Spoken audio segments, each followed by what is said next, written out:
Assalamualaikum warahmatullahi wabarakatuh. Perkenalkan, nama saya Kusvita Sitya Devi, CGP Angkatan 10 dari SMK Batu Jaya, Kabupaten Karawang. Saat ini saya akan mencoba melakukan wawancara dengan pimpinan saya terkait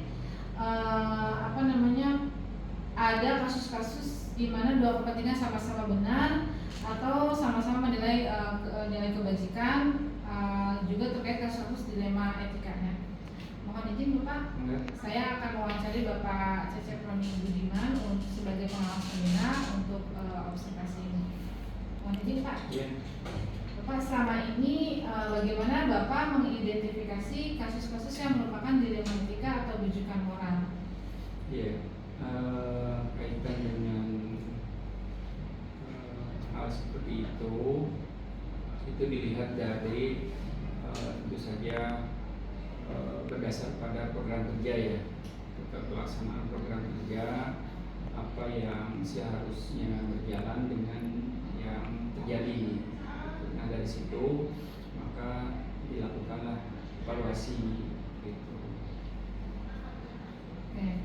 Pertanyaan selanjutnya, selama ini bagaimana Bapak menjalankan pengambilan keputusan, terutama untuk kasus-kasus yang punya dua kepentingan sama atau mengandung nilai kebajikan? Ya, kalau ada keputusan yang harus diambil dengan kepentingan yang sama, tentu saja harus ada prioritas ya. Oh iya. Harus ada prioritas. Artinya prioritas mana yang untuk sekelompok orang saja, mana yang untuk kepentingan sekolah secara umum. Nah, dengan pertimbangan seperti itu, maka kita bisa melakukan prioritas untuk yang lebih bermanfaat untuk sekolah tentunya. Terima kasih. Ada prosedurnya nggak Pak atau langkah-langkah yang biasa dilakukan sebenarnya? Ya, untuk tentu saja untuk yang barusan itu kan berdasarkan kita rujukannya kan RKT, RKAS itu kan harus program kerja itu harus dipertimbangkan gitu. Ya. Karena apa? Karena itu sudah terencana. Jangan sampai rencana yang sudah dibuat itu tidak bisa dilaksanakan. Nanti kan akan berdampak ke yang lainnya, itu berpengaruh. Ya, jadi berani program ya.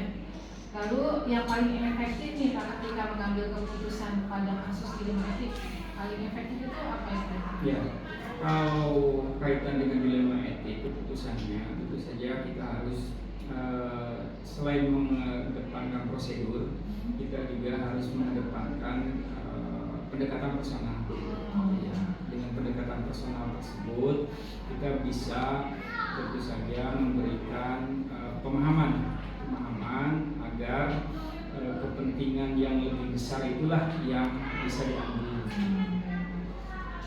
Kemudian ada tantangan Pak sama pengambilan keputusan di Ya, kalau tantangan masih banyak, utamanya kaitan dengan masalah kepentingan personal ya, kepentingan personal, kemudian kepentingan sekelompok orang, gitu. Tapi hal seperti itu seharusnya kan pasti bisa diatasi lah dengan tadi pendekatan personal tadi, gitu, sehingga semuanya jadi paham bahwa kita harus melaksanakan program kerja sesuai dengan prosedur.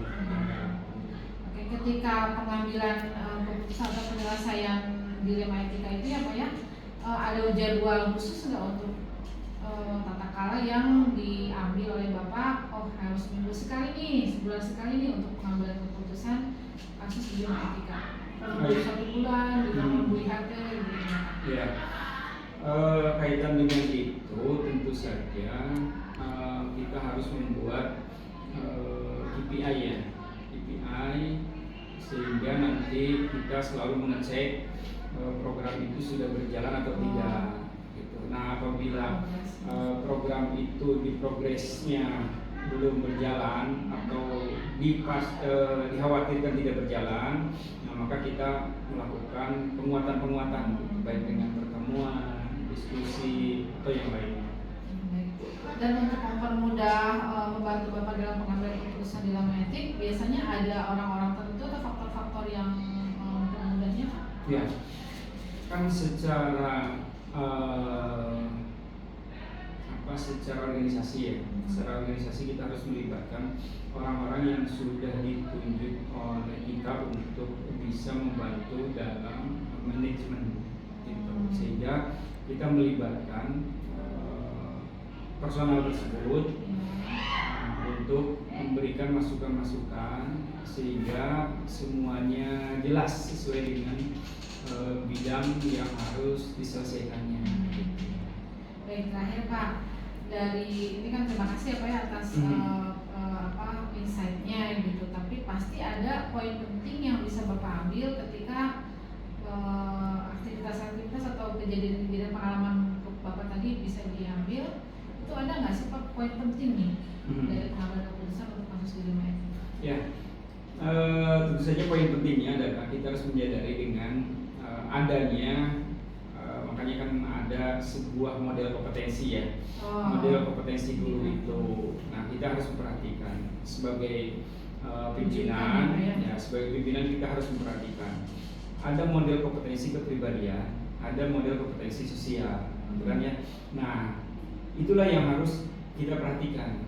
Kita tidak hanya menuntut, tetapi juga kita harus melihat apa penyebab dari itu, gitu, sehingga kita bisa membantu mereka untuk memperbaiki kompetensi-kompetensi yang memang diharapkan dari itu. Bapak, ini terima kasih Pak wawancaranya atas segala jawaban-jawaban dari pengalaman Bapak ya.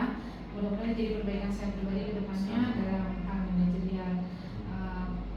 Mohon maaf repotkan Pak. Baik, sekian wawancara saya terkait pengambilan keputusan untuk rumah etik bersama Bapak Pengawas.